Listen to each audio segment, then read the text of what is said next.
Yo halo guys, kembali lagi di my channel. Kali ini kita akan membahas satu sosok yang sangat kontroversi dari Turki. Sosok yang sangat dicintai tapi juga sangat dibenci. Walaupun dibenci tapi mendinglah karena masih dicintai. Siapa lagi kalau bukan Mustafa Kemal Atatürk. Pandangan tentang Atatürk memang selalu berbenturan. Ada yang mengatakan dia ini jahatnya luar biasa karena sudah meruntuhkan khilafah Utsmaniyah dan menghilangkan nilai-nilai Islam di Turki. Tapi ada juga yang mengatakan bahwa Atatürk ini pahlawan karena kalau tanpa Atatürk mungkin Turki tidak akan sebesar sekarang, tidak akan semaju sekarang, dan tidak akan semodern sekarang. Langsung aja yuk kita bahas di Bangor.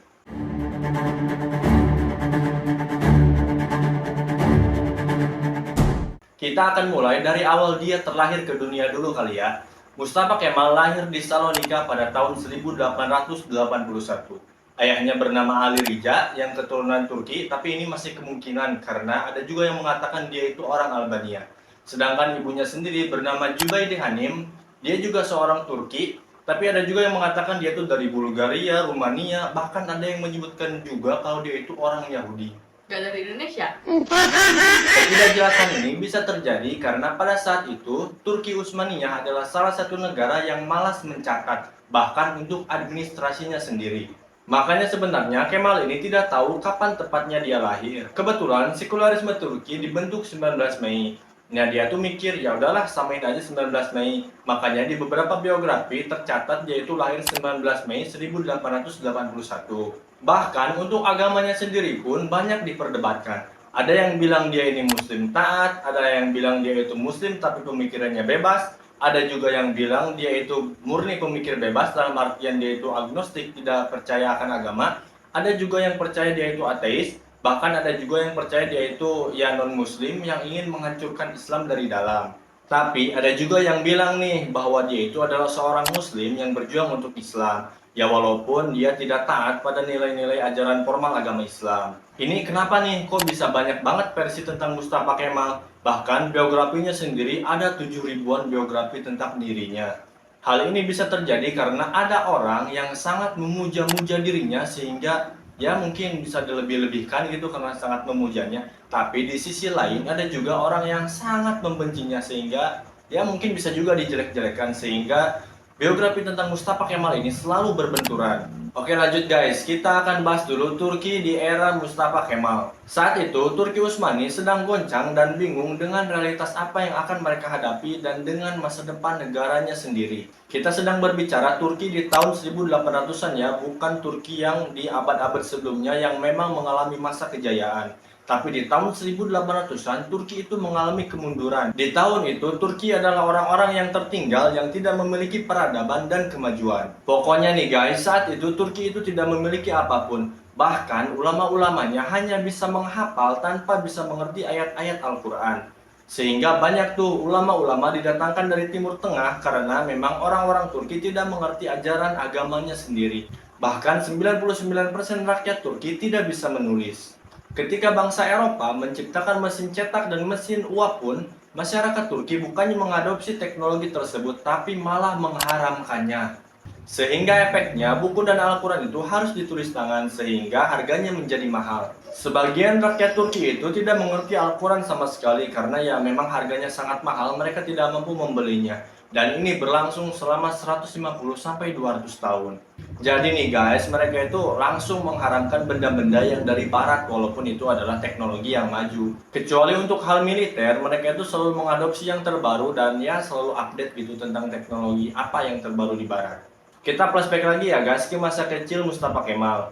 Ayah dan ibunya Mustafa Kemal selalu bertengkar terkait pendidikan Mustafa Kemal. Ayahnya sendiri dia itu ingin disekolahkan ke swasta dengan kurikulum yang lebih sekuler dan lebih maju gitu, lebih ke barat-baratan. Sedangkan ibunya ingin Mustafa Kemal itu masuk ke madrasah untuk menghafal Al-Quran dan hadis. Ya mungkin walaupun cuma menghafal ya karena waktu itu memang kan eh, tidak ada terjemahan Al-Quran dalam bahasa Turki gitu. Jadi ya mereka cuma menghafal gitu tanpa tahu artinya. Karena FYI juga nih guys, sebelum-sebelumnya Turki itu mulai meninggalkan bahasa Arab gitu. Karena ada sedikit permasalahan lah yang mungkin akan kita bahas di video-video lainnya ya.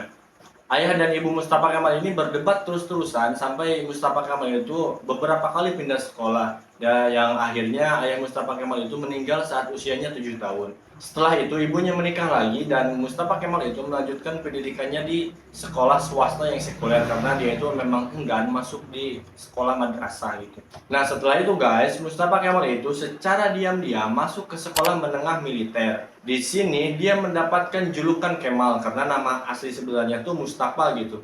Dia dapat nama Kemal itu dari guru matematikanya yang memiliki arti the perfect one gitu atau yang sempurna karena dia itu memang cerdas guys. Ya apa kabar kita gitu yang selalu menantikan guru matematika itu gak masuk. Mustafa Kemal ini memang cerdas guys. Dia itu sering menabung uang jajannya hanya untuk bisa membeli buku.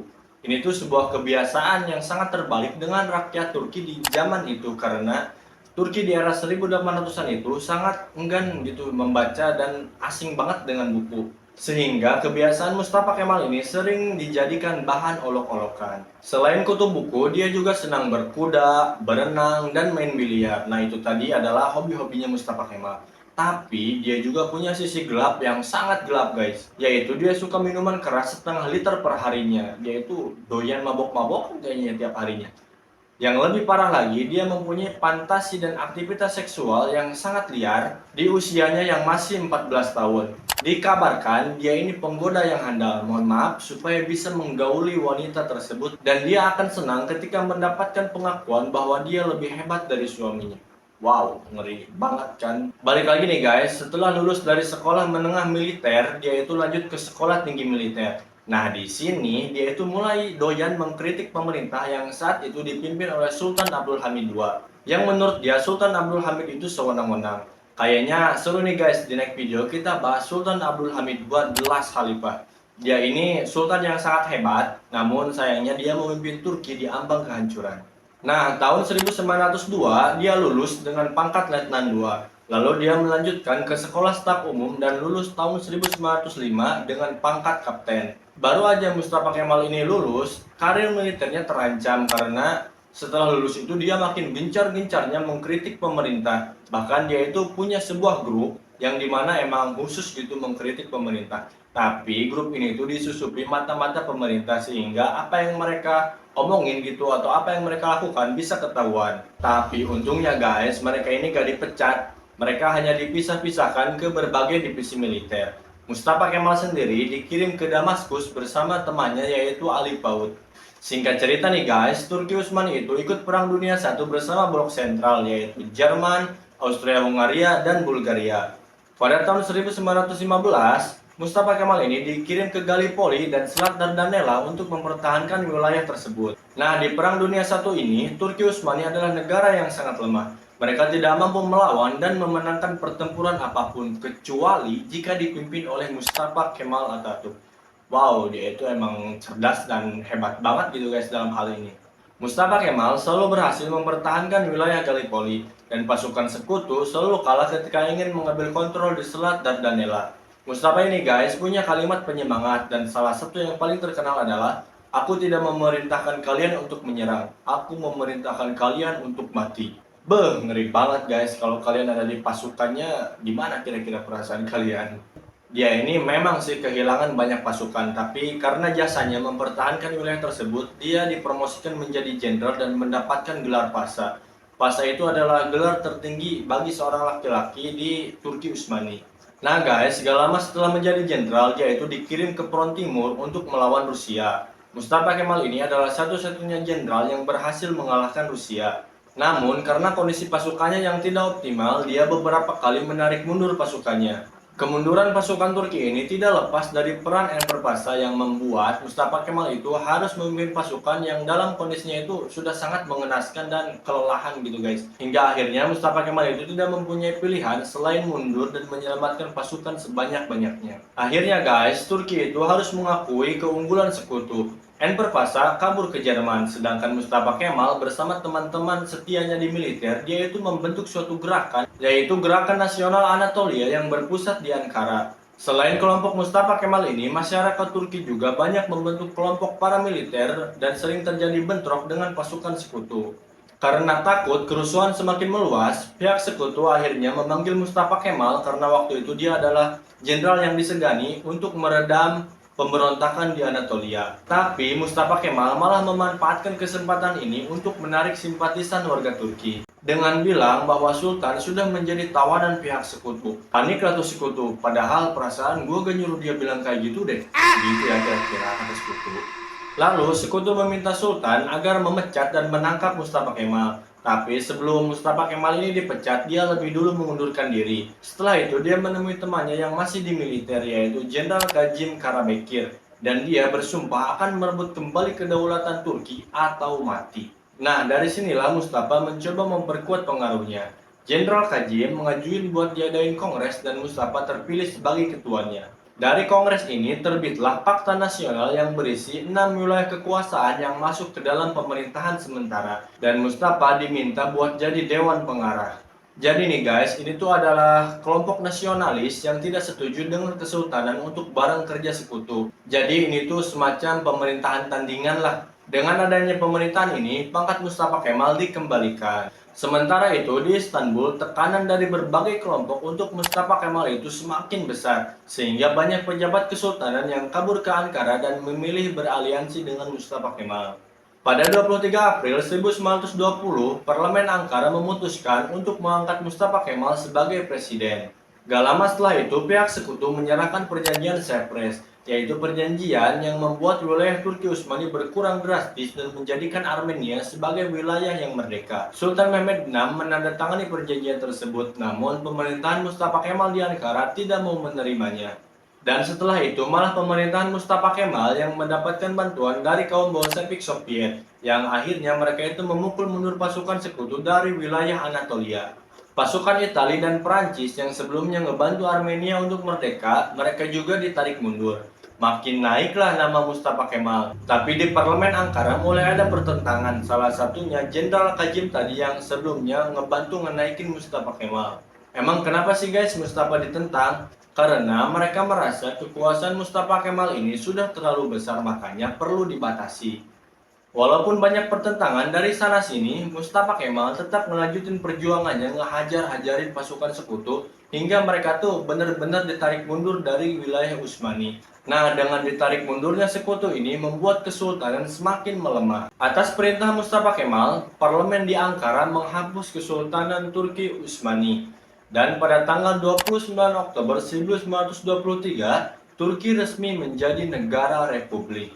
Nah, setelah kesultanan dihapus, Atatürk dengan cepat melakukan reformasi dan menjadikan Turki sebagai negara yang modern sesuai dengan nilai-nilai barat. Yang kemudian dia itu menjadi fanatik akan hal ini. Makanya dia sangat mengedepankan sekularisme dan menerima westernisasi dan juga sangat nasionalis. Bahkan saking nasionalisnya, dia itu merubah adzan pakai bahasa Turki dan Al-Quran juga pakai bahasa Turki.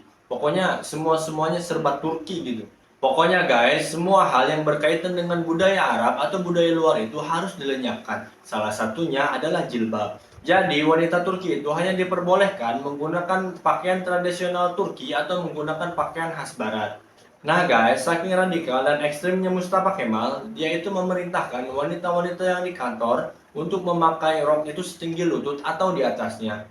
Padahal nih di barat sendiri mereka itu masih memakai rok itu yang panjang-panjang gitu, masih sepanjang lutut. Nah Mustafa Kemal ini mungkin ingin kelihatan lebih modern gitu. Jadi dia memerintahkan wanita itu untuk memakai rok selutut atau lebih dari lutut atau ya di atas lutut gitu. Ya lumayan kan. Selain itu juga guys, dia itu mencabut seluruh aturan yang berbasis Islam dan diganti dengan aturan-aturan Eropa. Bahkan dia juga melarang seluruh organisasi keagamaan. Gara-gara hal inilah Atatürk itu mulai banyak hatersnya. Dia itu dicap sebagai orang yang anti agama. Tapi guys, di sisi lain itu ada juga yang bilang bahwa jika Mustafa Kemal itu tidak ada, mungkin populasi muslim di Anatolia 100% itu akan musnah gitu. Karena dulu pihak sekutu itu lebih memilih pembantaian buat nguasain Ottoman 100%. Jadi mereka percaya gitu kalau jika Mustafa Kemal ini tidak ada, ya mungkin populasi muslim di sana akan lenyap. Sebenarnya guys, perdebatan tentang Mustafa Kemal ini terjadi di luar Turki. Kalau di Turki sendiri itu relatif adem ayem gitu. Bahkan presiden yang sekarang itu, Recep Tayyip Erdogan, yang dikenal lebih Islamis gitu, dia sendiri yang meminta penamaan salah satu jalan di Jakarta dengan nama Mustafa Kemal. Yang dalam artian dia sebagai muslim yang Islamis, ya kayak biasa-biasa aja gitu ke Mustafa Kemal. Kalau di kita sendiri, mungkin banyak yang percaya bahwa Mustafa Kemal itu adalah seorang yang radikal, yang ekstrim gitu, terus penghancur Usmaniyah, sekaligus penghancur nilai-nilai Islam. Kalau menurut kalian sendiri gimana guys? Coba komen di bawah. Apakah Atatürk itu seorang yang baik gitu atau buruk? Terus guys, Mustafa Kemal mendapatkan julukan Atatürk yang memiliki arti Bapak Turki karena dia itu sudah berjasa membentuk Republik Turki dan mengembalikan kedaulatan negara Turki. Pada 10 November 1938, Atatürk meninggal dunia akibat penyakit sirosis hati. Banyak nih guys yang percaya bahwa dia itu kena ajab karena sudah menghancurkan Khilafah Utsmani dan juga menghancurkan nilai-nilai Islam di Turki. Dia dimakamkan di Museum Alit Kabir. Pernah dengar gak guys bahwa makam Mustafa Kemal itu bau busuk gitu? Nah, berita itu hoax ya guys. Oke guys, segitu dulu pembahasan tentang Mustafa Kemal. Kalau kalian ingin menambahkan atau menyangkal, kalian bisa komen di bawah. Terima kasih buat kalian yang udah nonton. Jangan lupa klik like, comment, dan subscribe. And see you on my next video. Bye.